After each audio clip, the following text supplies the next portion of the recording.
Hey sis, where are you going? Oh, I'm just heading out to find a place to send money to my uncle in Samoa. Oh, why waste time and petrol? You can use UP Group Money. You can send money to Samoa and it's really fast. Really? Yeah. Can I sign up online? Yeah, it's really simple. Sweet, I'll do it now. Okay, bye. Bye. Sending money to your loved ones in Samoa has never been easier with the UP Group Money Transfer. Our service allows you to transfer money quickly and securely from the comfort of your home or anywhere in New Zealand. Your family and friends can conveniently pick up the money from over 40 villages across the Polo and 𝚟𝚑𝚍. No matter where they are, we've got you covered. Our user-friendly online platform makes sending money a breeze. Just visit www.upgroupmoney.com. Sign up and start sending money in minutes. We're here to help. If you have any questions or need assistance with signing up or sending money, please don't hesitate to contact our friendly support team at 09558 2896 or 0800 877 328, or visit us in the office at 6/22 Station Road, Otahuhu, Auckland 1062. Experience the ease and reliability of UP Group Money Transfer today. Your family and friends in Samoa are just a few clicks away from receiving your support. Visit www.upgroupmoney.com now to get started. Hey, is it true that your company can help us save money for our trip to Samoa? Yes, that's right. With UP Group Money's partnership with Vodafone Samoa 𝚟𝚑𝚅, you can save money while you're still in New Zealand. You'll need to register with UP Group Money to receive a Vodafone SIM. Once you have your Vodafone Samoa SIM, you can start sending money to yourself through your UP Group Money account to your 𝚟𝚑𝚅 account. You can only withdraw your savings when you're in Samoa. Oh, that sounds great and straightforward. Can I do my registration online? Yes, you can register for UP Group Money online. However, if you need assistance, you can come into our office and we'll help you out. For 𝚟𝚑𝚅, you'll need to visit our office to register and collect your Vodafone Samoa SIM. UP Group Money, in partnership with Vodafone Samoa 𝚟𝚅, offers you a unique way to save for your trip to Samoa while you're still in New Zealand. Here's how it works. First, register with UP Group Money. You can do this online or visit our office for assistance. Second, receive your Vodafone Samoa SIM.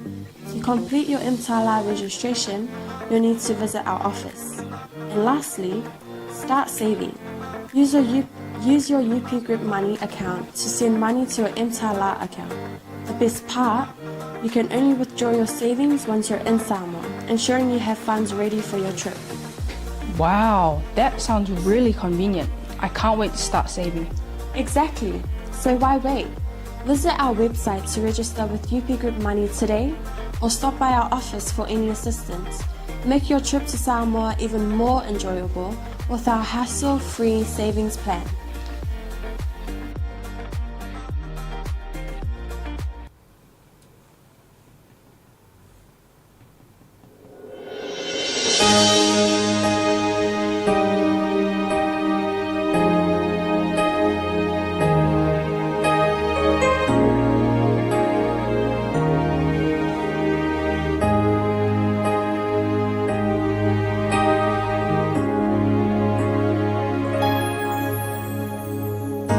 𝚟𝚑𝚙𝚢𝚛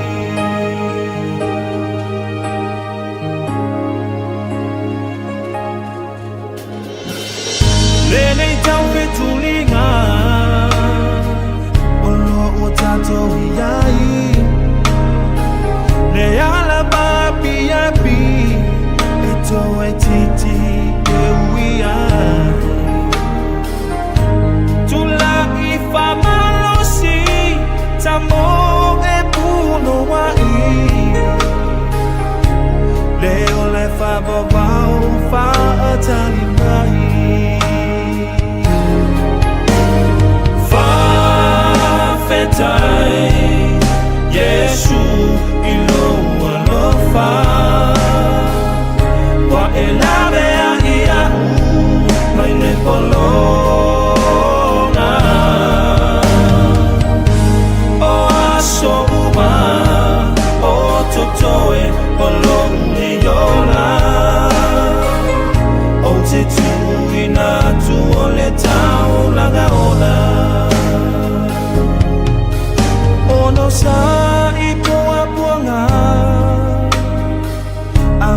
Mama Sania,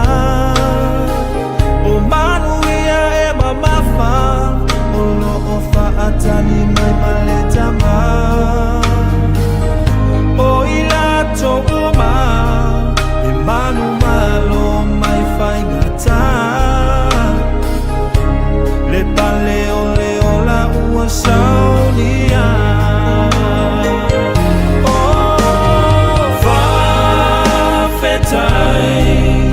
Yesu ilo alofa kwa elabe ya iya maile polona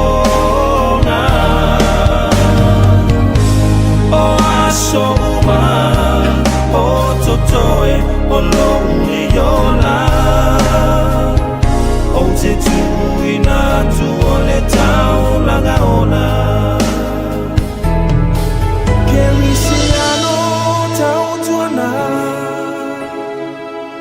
Lovala awina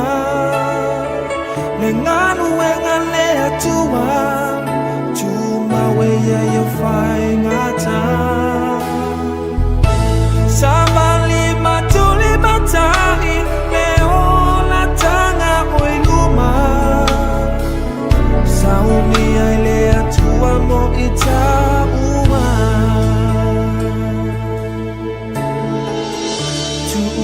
Tulo mola au nai moia usoyo lo pale ina ne imisia me fa amoe moe ola ole langi lunga ole taua ele faletino me fa ale anganga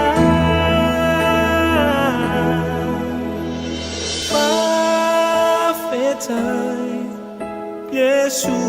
ilo alofa wa elave a iau mele polonga o aso uma o totoe o lo une yola o te tu ina tu ole tau lagaona.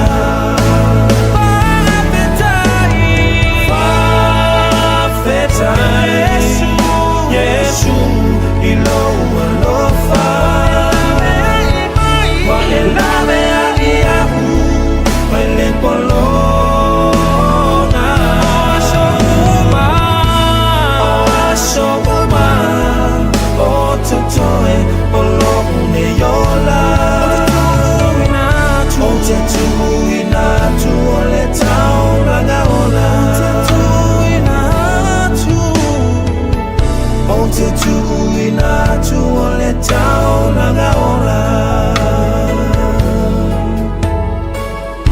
O te tu ina tu ole tau lagaola. Ya, te whatalo whatu le nevaenga o le Afiafi o whafunga Samoa, ya, o le tatu Pulkalame Masani, o le jam o le Afiafi, ya po le drive show ya le ua o mai tatu whasolonga nei fu yaso o le aso se fulu ma le tasine le masina o se tema lua afe lua wha ya i nei au kilani ni sila ya e o whalofa mwhatalo whatu nei mai mo le Afiafi i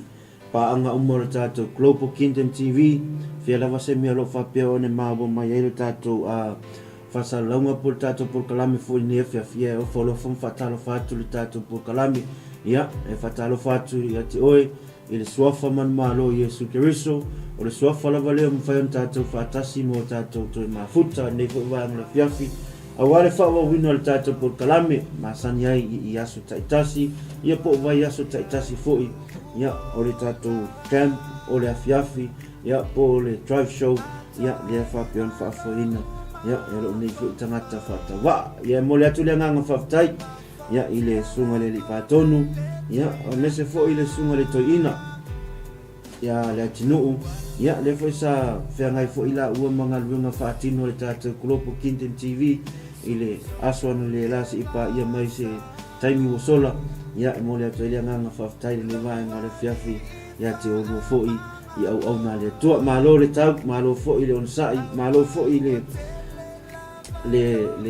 loto i nga luenga le tua, ia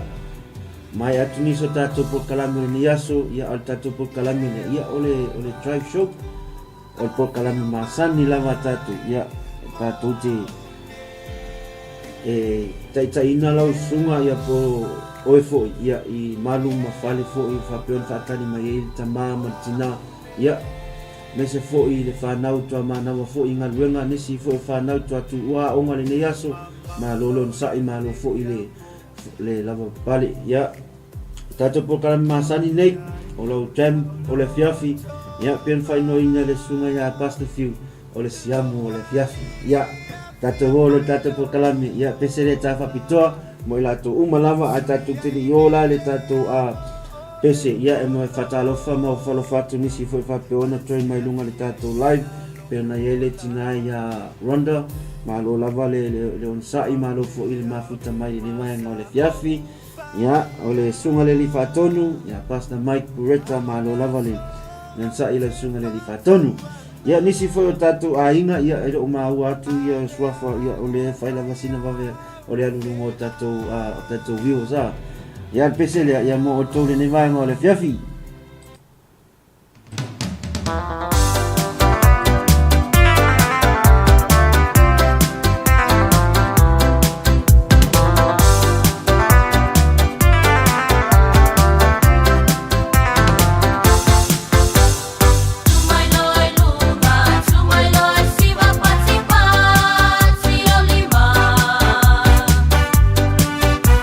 Swinging for Tabila,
na ia tasina whātunga ia peona tai nā tūne ne vāngala Afiafi whaanofo while muina le tātou Afiafi. Uturai me le tātou taimi ne vāngala Afiafi urosu maliwa le minute te ele tū lai whā ia i nei au kilani New Zealand ia le mi olo whapeona tu sa o taile tātou Polkalame ia ne vāngala Afiafi. Whatala whātu le tina ia ngalei anga alofa ma lo lava ia te oe le tina le mafuta mai ne vāngala Afiafi. Whatala whātu fo ia Elia and Keke Ami ma lo lava le soifua ma le langi e mama ia te o tau le nei fo vaenga na Afiafi. Nisi fo tātou ainga ia i le o mau atu ilunga le tātou live ia o ngō whaisinga vave le o ilunga o ingoa ai kua ile wa aia kama whai pokalawe ni vaenga le Afiafi. Ia mai lo waso ia o nei aso o le whaingoa ina nisi o tangata o le au mau nei ni etu nuu ia mese fo i au se tali o aso nei le whaingoa tangata o le aso le tupu ala mea whaingoa tangata o le aso le tupu o ngei fo i la Afiafi le maua ia kama fo ingale o le mea nga e lulu la esesele inga nge vai aso ia o raso nge o raso kupu nge i New Zealand ia ma au se tali ia o nisi la maua nga nge o la kokokongi nisi fo i lau maua ia ke la ngar fale inga ngala whakuku le Afiafi ia politika away fo ia waungi ia lakwa le la whakakuka ia whakuku le take away ia ai whaalo le si vai mo le tongi ia whatalo whatu e pa ia se tātou ainga ia mai lo waso ia mai le nei aso i au mga luenga fo isa whianga ia ima le nā fo i tū o le tātou Polkalame ia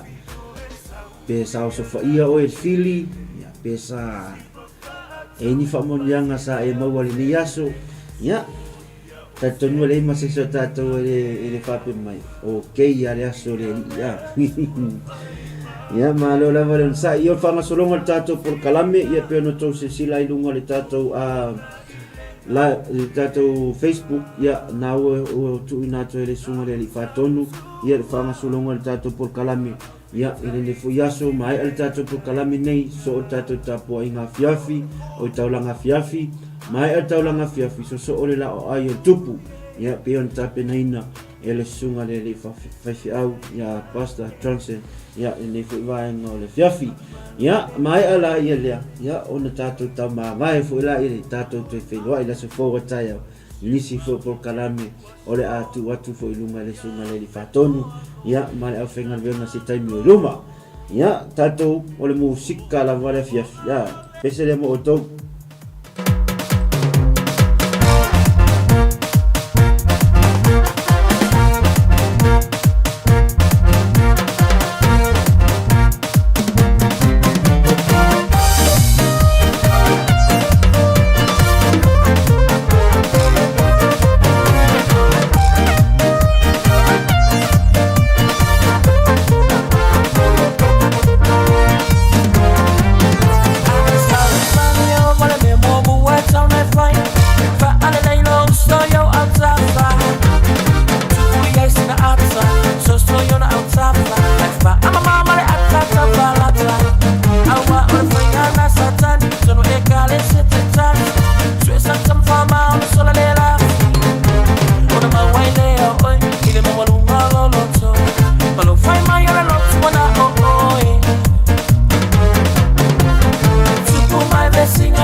nga mo le si tianga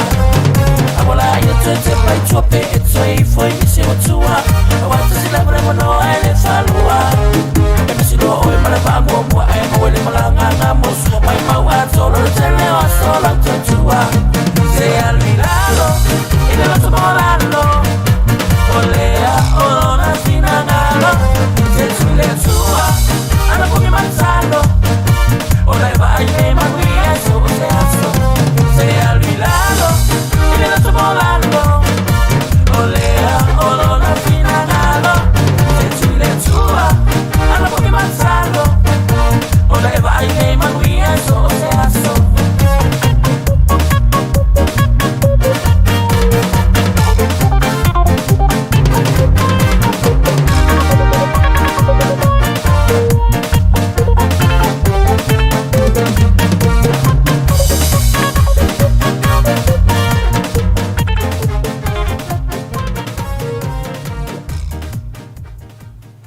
Ya, lena o le pese na fa mai se alu lalo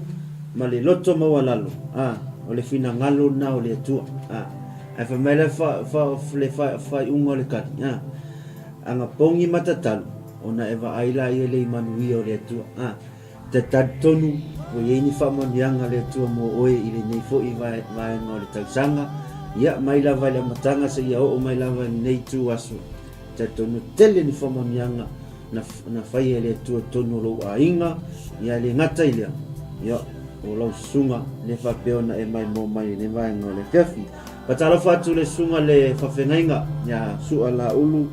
matamua ya malo lava le mafuta mai le ni vai nga o le aso malo fo ile on sa inga luenga matiute fengai malo sunga le fa fengainga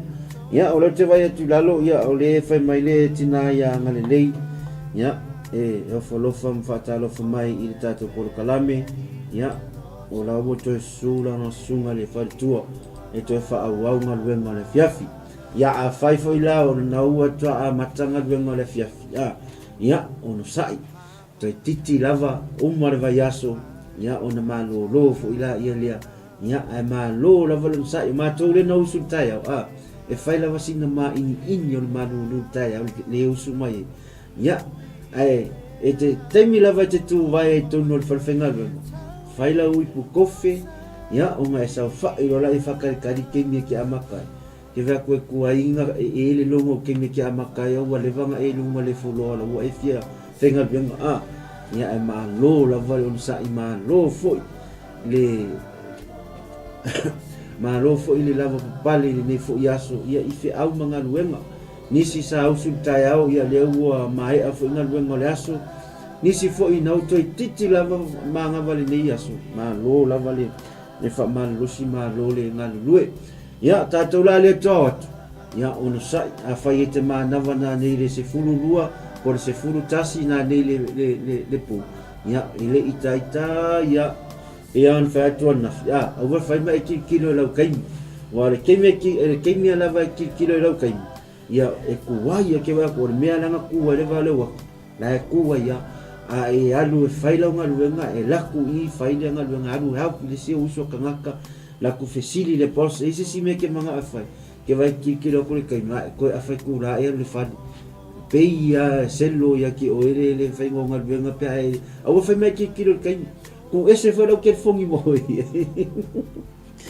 e ma lo la va nga luenga le vai nga le fiafi ya on sai ya wa ta to nei tunu ale afu ma ulu ya e no foi predi nunga lau ya tato word tato musika ne vai ngare fiafi ya awal fa no fofile mu ina lau sunga o e anga ya tu ilo fale ne fiafi fatuanga masanya lau por kalame au ai te tango ila telefoni pe ai alu ila ta vali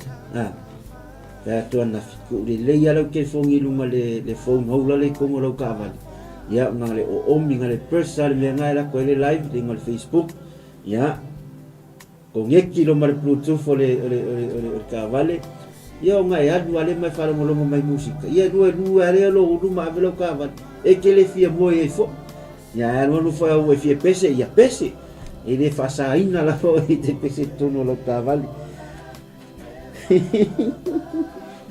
ya ai ma lo la va sai pese le moto le ma la fiafi ia e o lo fatu nisi fa pian te ngai mga luenga le nifo ia fiafi ma lo lava le ngal lue ma lo fo i lon sai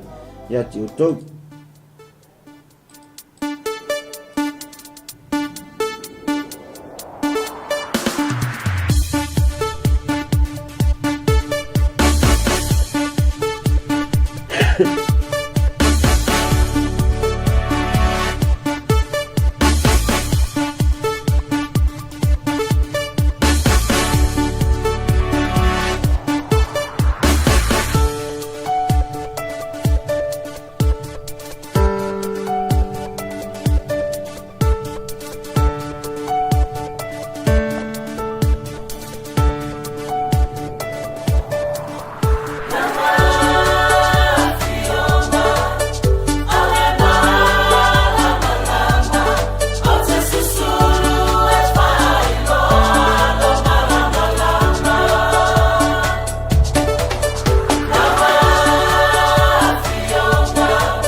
Ya, lina o tatou pese na mo o tou whengai fo i mga luenga le nevaenga o le Afiafi. Ia e whatalofa atu le tina ia naia, ia leo mo tatou mafuta i lunga le tatou pengata whailangi, ia whaftai lava mafuta mai mo le selfia le tatou atunuu, ia o le tina ia naia, ia o ia leo o ngafa ma le tatou polo kalame o whaavae o ainga i pō aso lua taitasi, ia le alasa i le tatou polo kalame le pō an pō ina wa maea le tatou jam i le Afiafi nafi. Ya malo lava lon sai malo fo i le faasoa ia te o i le tina, malo fo i le loto ia i le ngaluenga le tua. Ia fatalo fatua nisi o le tatou a inga, ia fapeona to ai tau nuu mai le nevaenga o le Afiafi, malo lava le on sai, ia malo fo i le faa malosi ia i le niaso. Fatalo fa nai tina ia lo fapeona ngafa ma le tausi a inga, le lo ngafa ma le molinga o tatou faanau ia o onga, ia ma le toi piki na mai o tamaiti mai le aonga ma lolon sai pea no fai atu le aso nafi i le fai ngofie le ngaluenga na tina i le fai ngofie ia no folata mai fai ia kasi a lua aso fa mai o ko fia anu o fai ngaluenga rian ke ia le o ko e kongi le solo ato ina ala ko lua aso i mera le fai atu e tatu tama on sa i tatu pea tatu o atu ele i vela ma le kuka le tina le Afiafi o ngai le fai ngofie ngaluenga le fai ngai matina e ke le meor kape nganga o le fale o le moli o le kape ngai o le lancha ka maiki ka e au ia fo i mai moli o ka miki kulou lava sa fai ka ngā mea ia tātou tama le ka kuki u ka kuki fai ngaluenga ia ngā le amaka li ongo ia pe afa pe kale valu ia o kale break mo mua li fo ngofo ia inguro i pukofe mo le 15 minguke ia koe ad au tina maua sina taimi malo lo tina penga le 5 minute malo lo ile aso pa malo lo fa la tina pia la tutama pia maanga ko foi la fana matua le ofia ngai mangalu i taimi le mana wa ko la yeso so ngi lo tina wala ko akili a tama la ku ko ai solo ulo ko patalo fate a fa manu ia le o tatou mafuta i lunga le tatou live ia le nei vaenga le Afiafi malo lava mafuta mai o fea le mea nai te join mai e tatou live le nei vaenga le Afiafi ia whaeloa mai ia po a fo ia fuafuanga le Afiafi o fea ngai malausunga ia a tatou ia o le musika lava tatou le nei vaenga le Afiafi ia au a tatou te tatou fia lava tatou ia le musika e whaanofo fi le mua ia ma folo mali e ile tua inga vela le kuka lom tua polta mafo ia ma on sa ilo loto te nganga bella yo va ila le halu lo ka sami pa vela ia pesela le mo to le vai ma le Afiafi 𝚟𝚒𝚍𝚎𝚘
Ya tula melita to taimi ne vai ngala fiafi lea ua toe valu ne minute tale tula e lima ia fa malo lava le sai malo fo ile le mafuta mai le nei fo vai ngala fiafi ia fatalo fatu ia ile faletua o le tatou fatonu ia le o mafuta mai faletua le fatonu ne vai ngala fiafi ya Sara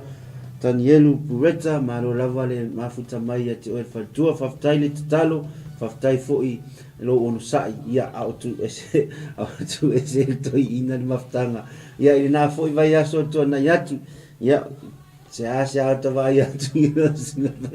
le angale ko sa ngere le fatonu ia le uta to vai atu ia te o fatua batalo fatu foi se uso mai as Italia ile sunga le te akono ia Jos Taralupe ma lo lava so fo man le lo sunga ia ma lo fo ile on sai fe au manga venga fe ngai lo sunga ma ina tunu to mau to no foi ya o lo manuia nei au kilani ni sila ta ton tu sa fo ile nai tu o le vai fa pe ono to nga lue o lo tau fa manuia o mata to ile lo fo le tu ese le ma nai o le nei aso a fa ftai le tu ile no fa manyanga lo nei fo tanga a ya le ala sau fia ni fia fa tato por kalame a ya au kere ka ua ku a ni ke u ko lo fo le wo ka fia ni fia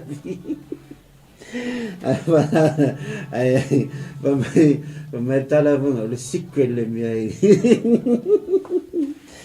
ya alo te vai atu ya le fama mia mai le tsunga le fatua ya na ya faftai le te fatua le masalo fo I fama mianga ya o le loto lava maleanganga ya if ya au na awale tato tunu ya le ngata ile ya o tato matai o runga ile langi I tato tua ya au fia la vale au na sawe o vai malima ne ya vale sunga le fatonu ya mal sunga to ina sunga le apostolo ya awa fo I tato a maftanga ya I nei fo I akilani ya le meolo ya I tato office tu tono le tato globo ya just ya le umata to fana o le tua o voi ke sa mau ka fa se ingala fo sa kong mai no mai ya pesele mo tato ne vanga la fiafi ya to 5 minute tale tu la 5 ne fo vanga o le fiafi nei okilani New Zealand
Pasal si wale vang la fiafi tato pese le tata hati pai malue mai ya tato tato te sumuli le pai o le amasanga le ritio lo manos tato te malo satani mata va enga le fa asanga tangu mo le aliti yesu lo la tau mata ko ya penu ro wana tato te o lupa mo le aliti tato te o lupa mo le aliti tato bola na maenga tato te sumuli le pai o le amasanga le ritio lo manos tato te malo satani mata va enga le fa asanga tangu mo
Ya le na famai wala tala na toya fio mai tatou sauni tatou wo e feiloai maia ma lo lava lo sai ni foi vai nga ole afiafi ma lo foi le fa ma lo si se tatou a inga le fa tua ya mai na to foi fa pe na komeni mai la lo tatou live ya ma lo lava le fa ma lo si ma lo foi un sai mai tatou por kalame ya o lo te vai a to le ore fai mai a ue fa to numa le uso ya chos mai sini ya ole lava o lua ni lua tala fai ra o tatonu lava le tura ile mal ne vai ngola fiafi ya o fa fianga lava ya sui fifiloi o wale fa no fo file muino le tato ainga ya o anga ya tu le fali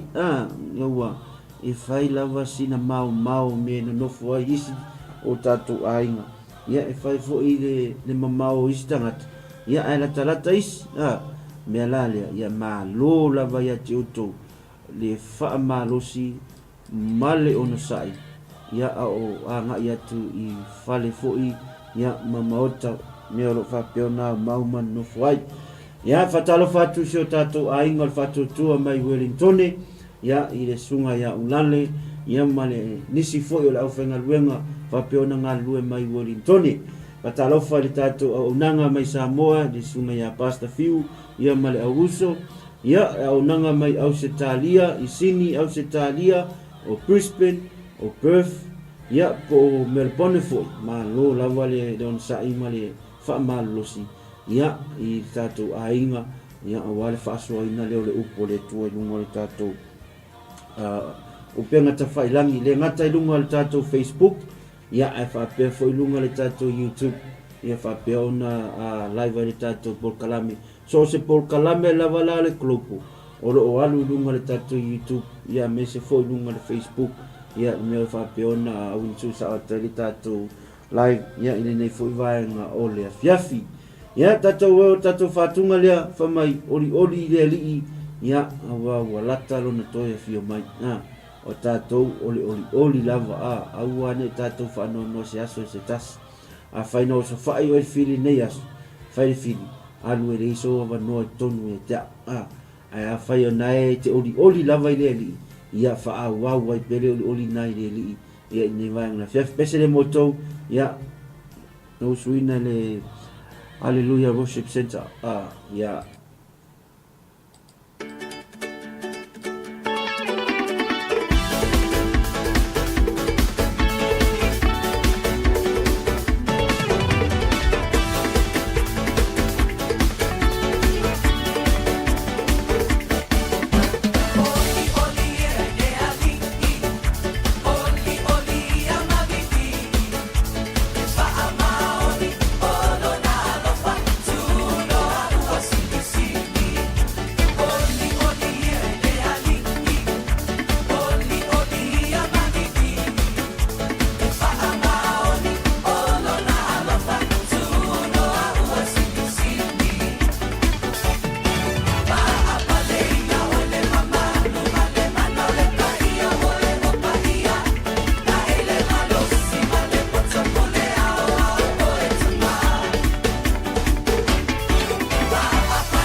ia lena oli le li ia faapaleina i tatou lona alofa ma lona aga lelei ia itaʻitaʻina mai lo tatou soifua lea ua tatou toʻai taunuu mai ai le masina lona iva o lenei foʻi tausaga ia o le lua afe lua fā tatou savalia faafetai ai le loto i le atua ua mafai ona tatou aulia mai lenei masina o aina iluilu ma talutalu tatou toe aulia mai lenei aso ia i lona agalelei ma lona alofa iā tatou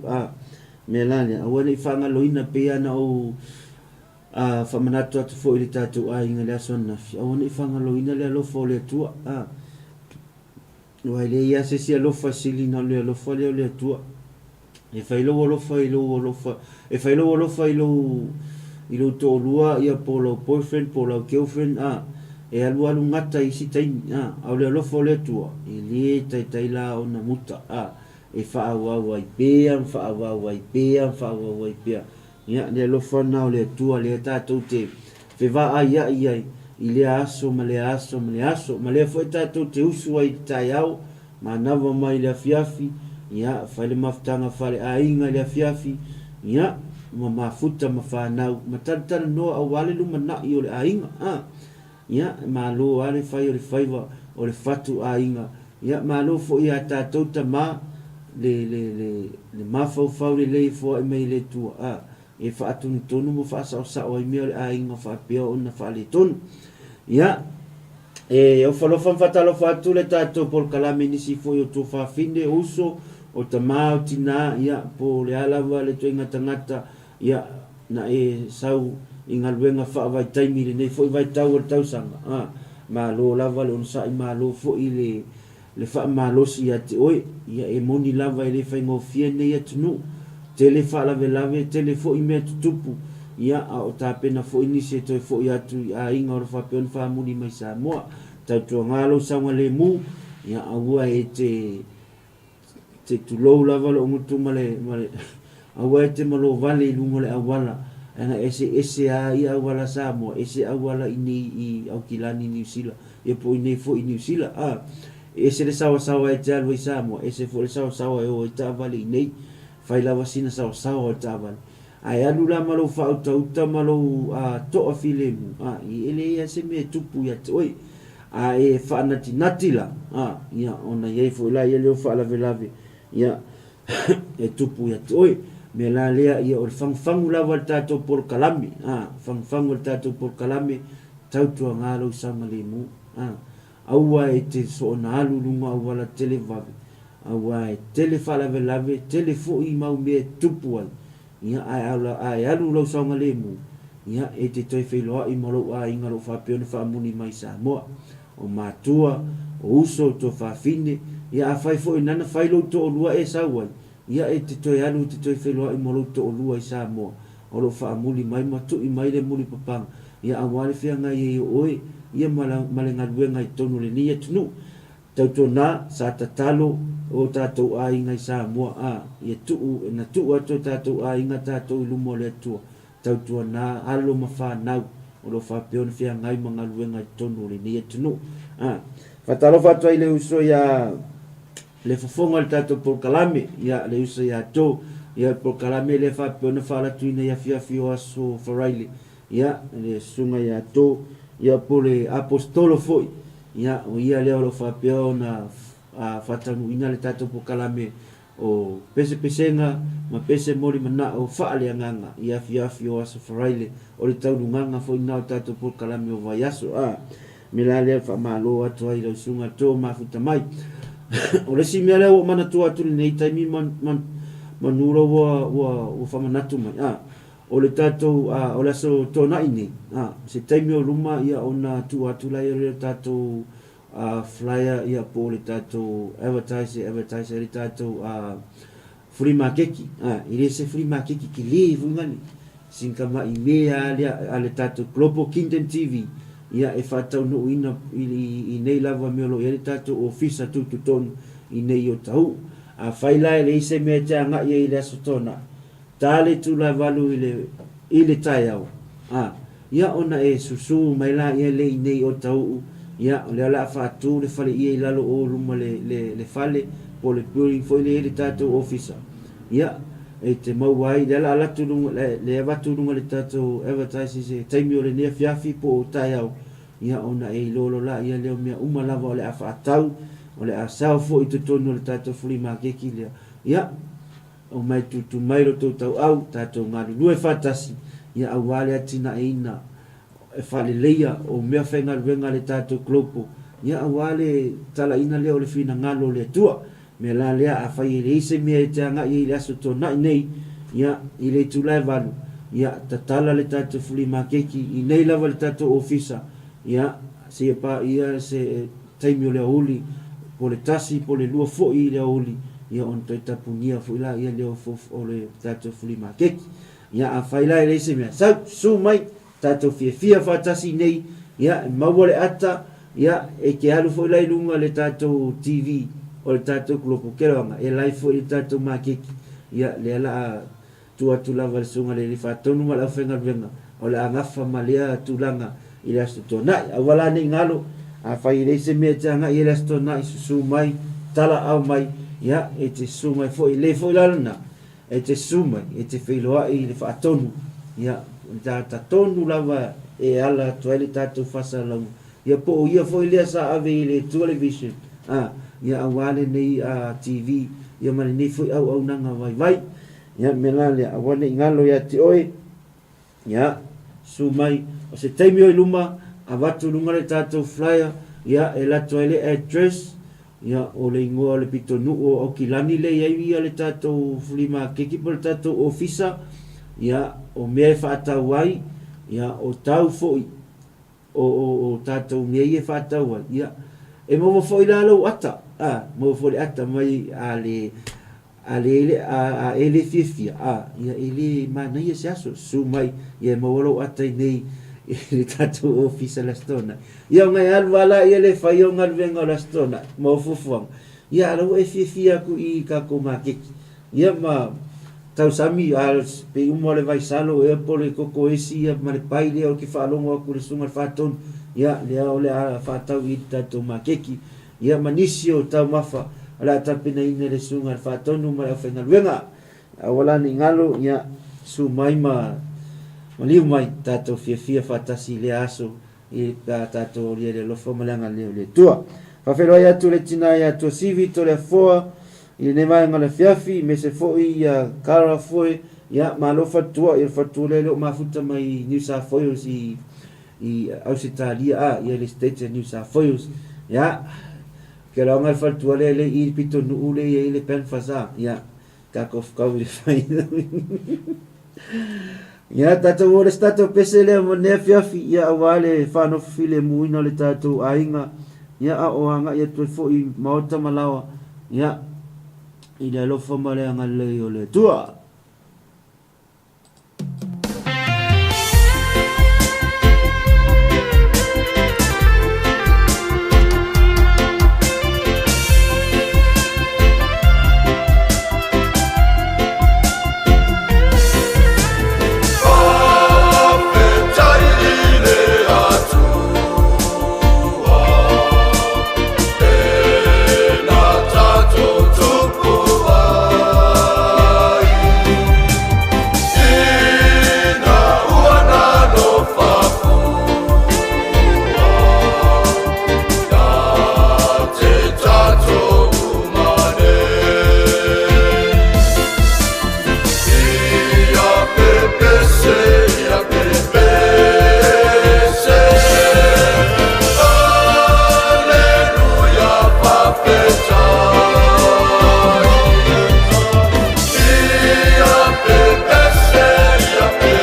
pi ele tu le vai ngala fiafi ia pepese aleluia whawhitai ia o lo te vai atu I lalo I le tatou puso le tatou komini o le whesiri mai nisi o le address ia pēna whai atu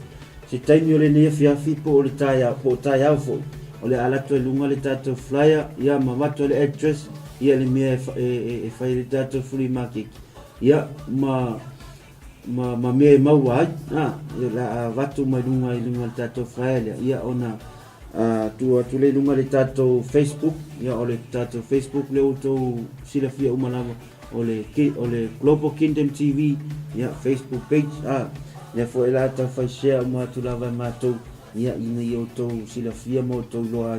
ia le meo le afai le tatou fa mo lea ia o le tau o le fai pai la suma to ia pe al fa martina to si fai la vasinga tang ta te le o tau o fai pai Fatala fatu le tina ia tema le o mafuta mai le nevai ngona fafi talo fasista malo fo I fa malosi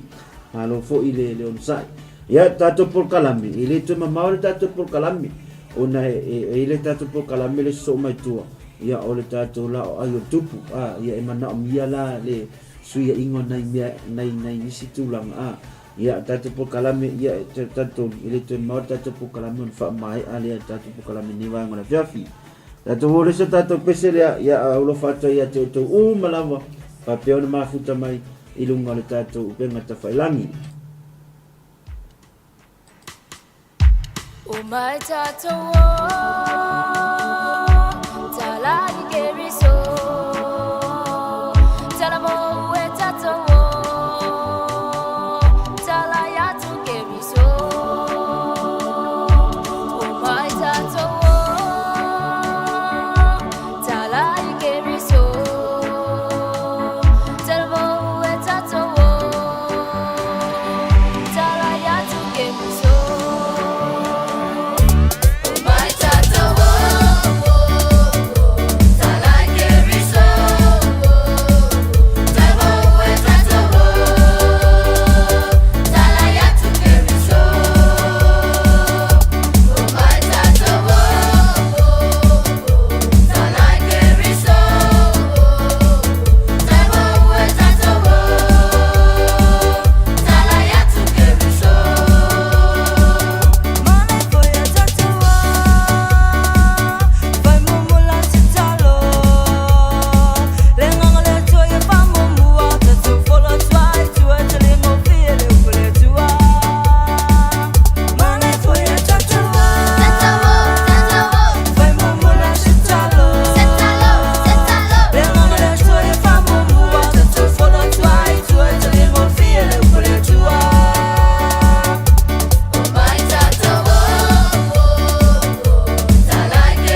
ia le na o mai tatou o ia e tala ia tike riso ili lalolangi nisi tangata whapeo na pōmi sāpia ia po o ai ke riso le tatou te pisa o ai le aso mo le aso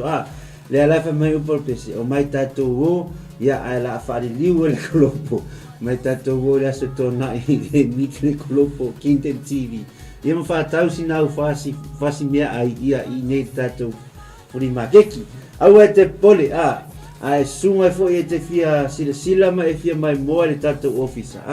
ia e te tala lava no e te suma ia ia e fia savela fia fa support kalami o le tūranga lana ia tala no sa o ala oi o le fatonu ia ona tala mai le fatonu le lava no mo oi e te sa fa te support kalami fa le nganga ai le support kalami fa le nganga malo lava le on sai malo fo ile fa malo si ia va pode lei ke le ke por long tu civili ne va ngola fiafi ai wo mo se kam fuka ngola fiafi tu civili la o sa wo fa lalo e fa alu lalo le mamma fa le ngo so ngela fiafi ko fa caricare vola ia les que mi verifico por le van pe ese porque pe si fa malo skingo kuwa ia fatalo fatu se tatou ainga malo mafuta mai ia malo foi on sai tatonu tatou por kalame ia ele to mamau ia on tatou tau mavai la ia ai to so mai to se tatou por kalame ia fai ngoa o le lao ai tupu tapena ina ele sunga fafen le fai au ia pasta Johnson Ropati ia le si tatou pesele mo oi le vai ngola fiafi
Ya, tura mai tatou taimi ne vaenga o le Afiafi ua 35 nei minute te ai le afa o le 5 ia I nei au kilani New Zealand. Malo lava le unsai, malo fo'i le mafuta mai le ne vaenga o le Afiafi.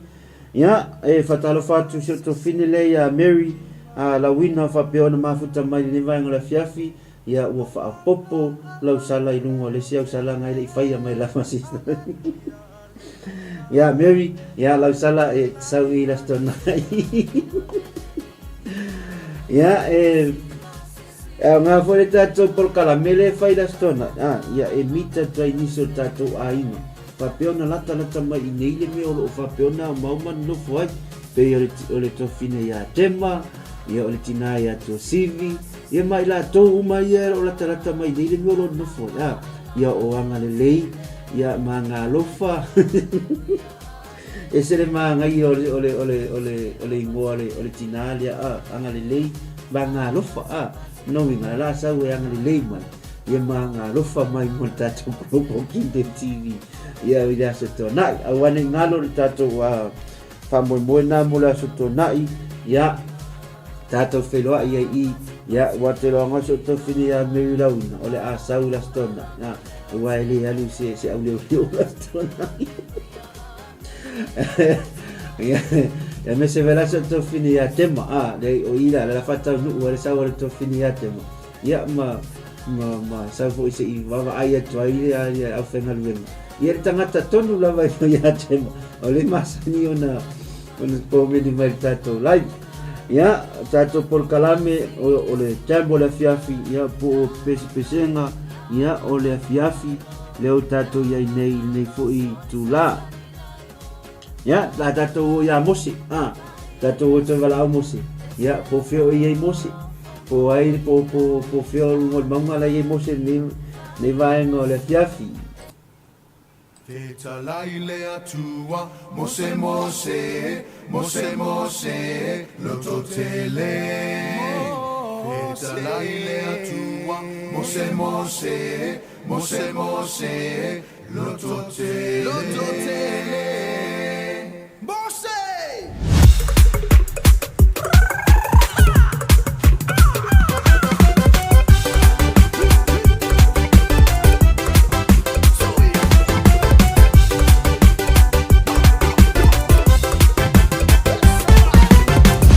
Alingana ile moselunga mama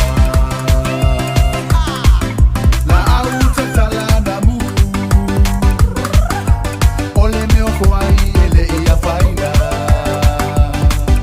la au ile afiwa sao ole fa alingana ile moselunga mama la auta talana mu ole me okwai ele ia faina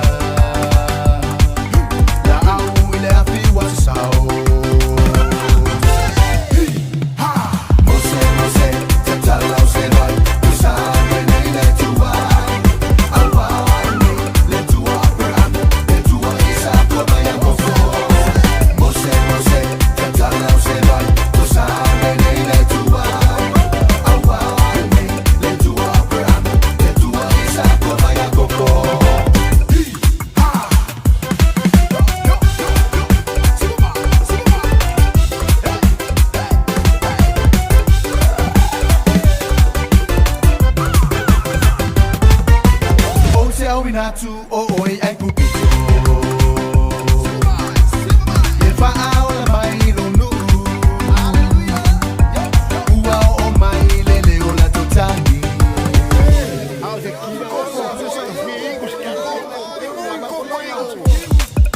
Mama pasa wanga aflao O se au natu oi ai pupito Efa aula mai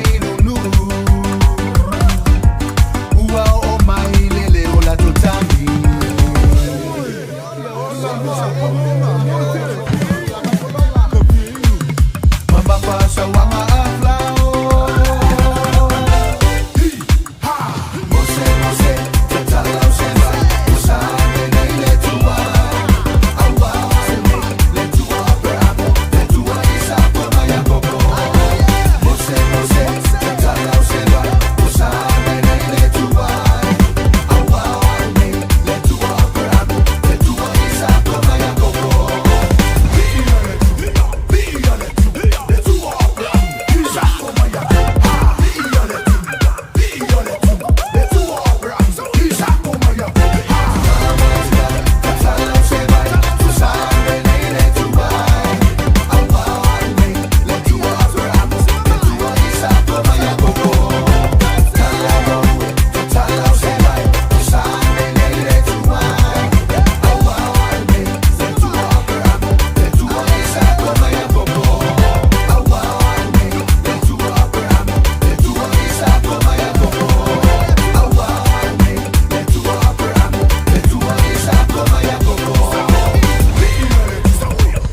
Ya, le na o le mo mai mo se pe fiere tau i jo. Te mo mai mo se pe fiere tau ia na tau atu la ia nga longo ko la ia le sunga le fonga tato por kalami le pespesenga ma pese mo mana o se te mo le Afiafi nei. Ia patalo fatu ni se le tato ainga ya e tina fo ia na ongi to sivi to le afo e lua ia to sivi le to no tato por kalami ese ia to le afo ese fo ia ia o musika la vai fa no fo file mu ia o ke vai ko ko sa e ule le mia ai ale to fine ya te mal ni vai ngole fia la va mai ia ola ka ke me fenga ro ya la i manga se e ule mia ia la wo ka ku pese ia ia due fo ila ko sa e mo ia ia ma due mai malo la ma puta mai malo voi meri ia te fiula vai te sola e te tuna mai. O mai o tole ne okay, ko faale okay, ko le ai koinga mianga ye o tole ne fia.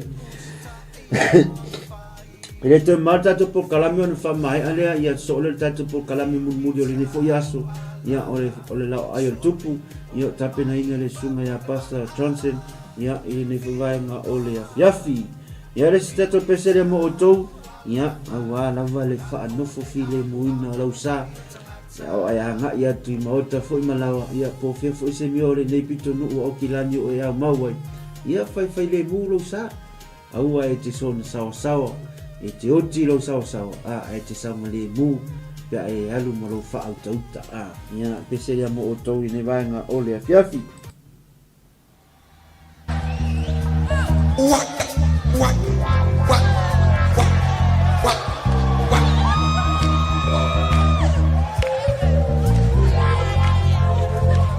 Are you there? Praise. It's what let's see my mama. Say yeah. Say yeah.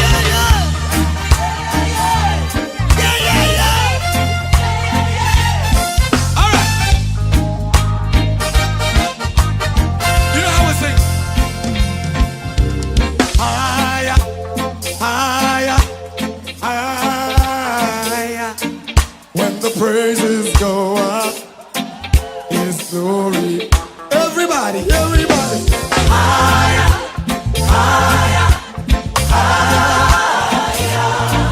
When the praises go up, His glory comes down. Higher.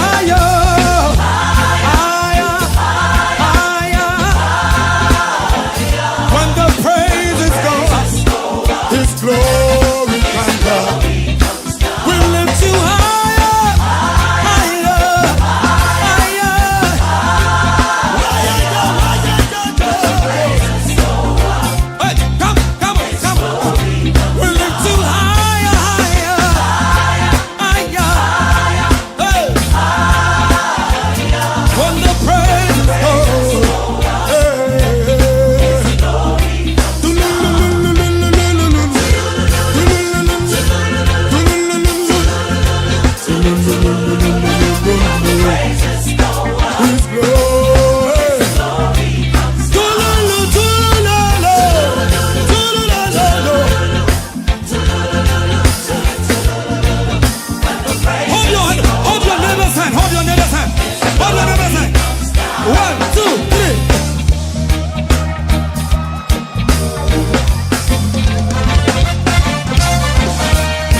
Ya lena haya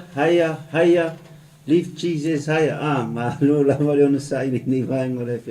e fa malulu o lo te vai mai lo te ata o le fa tonu le na sau ata mai la po kala mini fa ia le fa pio fa ni sita le tato ainga ni o lo mori malo fa nga le sunga le fa tonu ia o lo fa pio na malanga tu o ia dunga le ala nei tai ia nisi fu fuanga fa le ainga ia fa pio na wa ia twai ia lo moli mai lo fa anga le sunga le fa tonu mo o tu umalava ia ile nei mai nga o le Afiafi ia le ala wa tu mai le fa tonu ia tau ia le tatou menu o le asoto nai ia o le alaisa ma le kale ma le sapasui ia se fulu tala se fulu tala le tatou alaisa ma le kale ma le sapasui ia o le tatou vaisalo ia ma le tatou pai e 5 tala 5 tala ia susu mai la fatangatanga mai lo 5 tala ia e te su mai ai e fatau sau vaisalo ai sau vai te fia mana o ave uma mena ia tanga mai lo se fulu tala ia malau ma le se fulu tala e fatau lo vaisalo ia malau pai ia malau sapasui ma le alaisa ma le tali ia ngai alu lo la ile ki ferua ile aso ato ia la ua makua i ko ale la mangava i tatu fundraiser e fai lalo i ile aso to nai o le numero tatu address o le numero luas fun ma le lua station road i Otahu numero luas fun ma lua ya station road i Otahu ya susu mai matala au mai o le tatu taimi ia o le tu la valu e tala i tatou fundraising le aso tonai ia a tapuni le tu la e tasi i le ahuli ona ini so fufuanga ia e awai to matou fo ia mese la vale sunga le li fatonu ia i le Afiafi ia ini si fufuanga fale kalesia me la le ia awani emisia ia e mo fo le lau fonga fia le peona vai at fo mai le tina ia now ai se fale hitu ni ai tato Afiafi al fa na wole tua mata ata mafatau ia mei e fia fo la tangata e o mai e fatau ai a fa no fa oi o ai ala kanga kala fia sa fa ka ko ya ko fundraising ia o se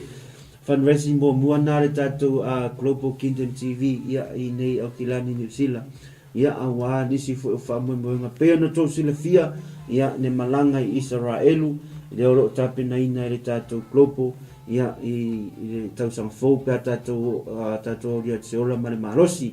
o nisi fo me fia fale le tato officer nei ia ele le lava to tanga le to mai da sto na i mo to mai to sila mo to ma vai fo to no le tato officer ia i me fa pe ona fa nga ina ia me le valvar sia ia al fau ia su mai matala mai au tato mafuta la stona ia e mo fo le ponga ata i dunga i ia ma le ponga siva o i la le ta tilo lo la ia i fai ngo siva makanga la vai nga i fai mai ka ko min ia pe makai kukusa mo ko min i fai mai ia Afiafi tatas ale ngata le o por kalami o tato taununga o tato por kalami o le poas for le tatas ia mela le awani ngalo ya su mai tala mai au ya le ala vase me ole e fo i mo matou ya mal fatonu ngata le ole au fenga luenga ya matou te talia lava male nganga mo lalo ya ai fatu tumu le tua mea o to fa nga ina no to sila le tua mo lana ngaluenga ya to es 4 minute tale tu la e ono ili ne foi vaenga ole Afiafi ia ole toa o mo vaina nei la vale tex ale sunga ile sunga fefia ia Johnson ia ole toa ile titi mai langa ia e talo le ono ia mai a foi tato po kalami ia e ta penale tato la ai ia awa fo se fa funga anga le to ale mamalo so tato tunu ia ili ne foi vaenga ole Afiafi ia tato pesele ia pa mai sau lue fai ama e lue mai ia e mau ai fo le malusi a fa pe fo e nga ke fie sumpa mai pese fa le nga ia ma fa la lo le toto mo lunga ma suka o to tele tato o le mau de maina te mine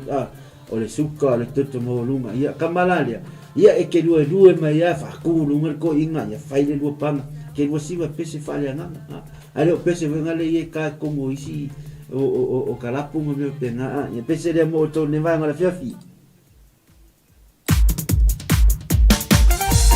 sale ai ya se o ai ka de ya fai mai ai ka ko agora fa vai vai mamau le vai se mamau le ama o fai ngari o po ngari asi uni nei le malanga la nasi hatu so ko ye le mama o le basa o la fo la uma o le au na le tu le fai mo fi e fai ka fe mai ma so o pe au ina langa shalala awa e a shalala e te mana tu fata wa ta uni nei le malanga la nasi hatu so ko ye le mama o le basa o la fo la uma au na le tu le fai no fi e fai na ta fe mai ma so o be au ina langa shalala awa e a shalala e te mana tu fata wa fina pantuanga molo la palenganga e fa amalo si ai o so ila malanga sina pautuanga molo la palenganga e fa amalo si ai lo uso ila malanga e taula i pere vai i leo la uma na tauni a mo tato uma mo le tau sinionga se au le fa vai fina le talo maturi vai mana tua le tua iso se aso shalala awa e a shalala e te mana tu fata wa e taula i pere vai i leo la uma na tauni a mo tato uma mo le tau sinionga se au le fa vai fina le talo maturi vai mana tua le tua iso se aso shalala awa e a shalala e te mana tu fata wa sina pantuanga molo la palenganga e fa amalo si ai o uso ila malanga sina pantuanga molo la palenganga e fa amalo si ai o uso ila malanga e loso moralo mafaha manalo e faha manalo e tuba kai leta tan how yo e ola pele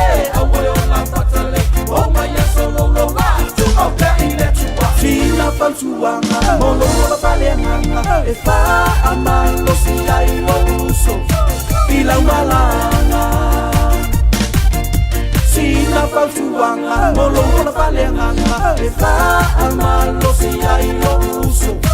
ila malanga le loto mawalalo mafaha mangalo ya faha mangalo ya tuba kai leta tala sauyo e ola pele awole ola fatale woma ya solo lo wa tuba kai leta sina pantuanga molo la palenganga e fa amalo si ai lo uso ila malanga sina pantuanga molo la palenganga e fa amalo si ai lo uso ila malanga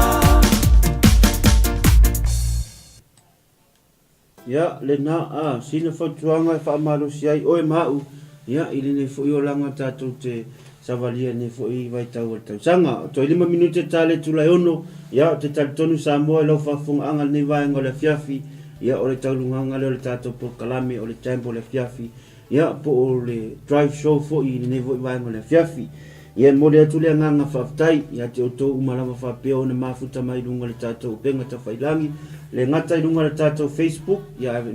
mese fo le tato YouTube channel ya fa pe ona live tu sa o le tato o nanga nei o le Global Kingdom TV ya ile aso mo le tole nganga fa tailo ni tangata fa tawa ya mai lawa I le fatonu le ngata ile ya o le sunga le awa o po le sunga le to ina ile fa vai ngale fiafi ona ne ile to mo se tato no le vai ngale fiafi ya ai mo le tole nganga fa tai ya te utou ya ile ne yaso ya mai lava le tai ona le asepa ia mai le nei tula ia mo le atu le mato nganga faftai mafuta mai faftai fo I mo le komeni ia o avea o tō whai mawhamamianga fo I tonu o le nei fo I au nanga vai ia I le aso mne aso mea lea ia la fo I se ngangana la fo I se upu wa le tautamali I le tō whafunga anga le nei vai ngole fiaf ia la fo ia nuu le ai ngā ia e maa ngalo le au auna whapeona ngalue atu le nei vai ngole fiafi ia te tatonu sa mola tatou toi whelua I fo I laso fōua tai au pea tatou au lia se ola ma le malosi mai le tua ia tatou te toi whelua ia I tatou polkalame masani lava o le time o le fiafi ia po o le drive show ia I le aso ma le aso awane ngalo e fo I tatou polkalame I luma mai matua atu ia mafuta mai ai ia e whaalongolongo I le upo o le tua o whapeona tala ina ia ma whaasoa atu ai niso au na le tua ia I lunga le tatou Global Kingdom TV ia e mole atu le nganga whaftai I tatou sponsor malosi ia pe ona ia ile tatou UP Group Money Transferred ia a mese fo inisio o tatou sponsor la iti ia e mole atu le nganga whaftai lo tou alolofa whaftai fo I lo tou amana ia fo I o se nei fo I a onanga vai ia awale le langolango ino le pokalame ia e live lunga le aso whaftai fo I o tatou paanga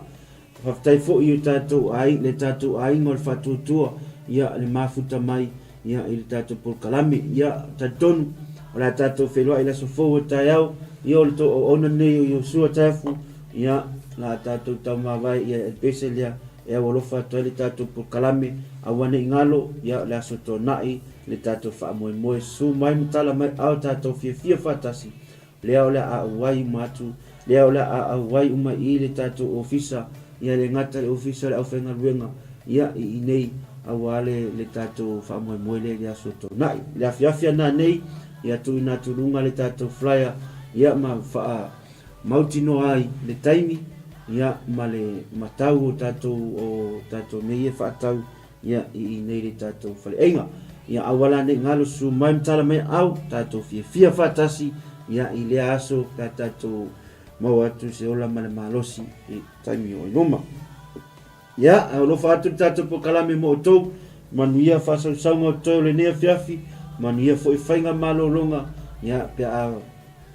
pea fai se malo pea fai malolonga ni vai ngole fiafi ia o le to ona nei to faso I fua manuia le nea fiafi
Sa